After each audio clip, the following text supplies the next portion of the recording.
For this video guys, meron tayo ditong wallet na pera. Maganda nga po yan siya guys, kasi wallet na pera. Kung wala ka namang pera, pero ang iyong wallet mukha namang pera. Yan po guys, maganda po yan guys. Legit po yan guys. Mag-order na po kayo sa Shopee guys.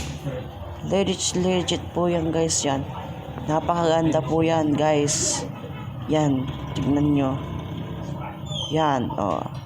Lagay ng pera yung nalaglag. Yan.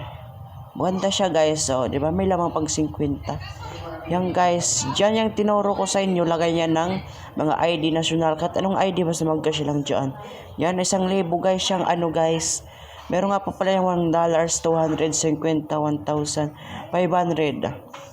Yan guys, napakaganda. Yung pinili ko nga pa pala ay 1,000 guys, para malaki naman yung pera mo guys. Yan, may lamang 50 guys. Yan. Dyan guys, so pinurward ko nga ata yan dyan. Ay hindi pala. Yan, dilagay ko yung mga tag peso-peso dyan, yung mga tag-meso guys. Yan, tapos pinasok ko yung 50 guys para hindi naman mawala. Chart lang guys. Yan, lagay niya ng ano, ng national ID guys. Kahit anong mga ID guys, basta magkasya dyan guys.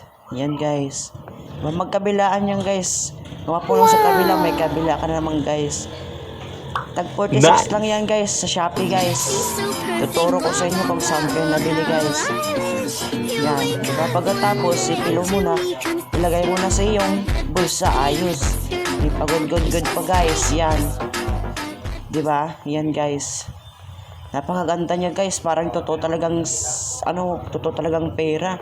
Pero makakamalan talagang wallet pa lang. Yan guys.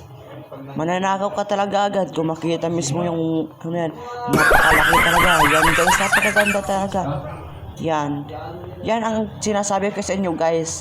Yan ang kanilang account. Yan ang kanilang account sa Shopee guys. Baka sa Facebook, ganyan din. Yan. Yan. Pag pindutin nyo lang yan guys, sa scroll nyo pababa, makikita nyo dyan yung mga paninda nila. May wallet, kahit anong mga wallet. May 200, may 1,000, may 1,000, 1,000, 1,000. May 50, may 200, may $1 yan guys.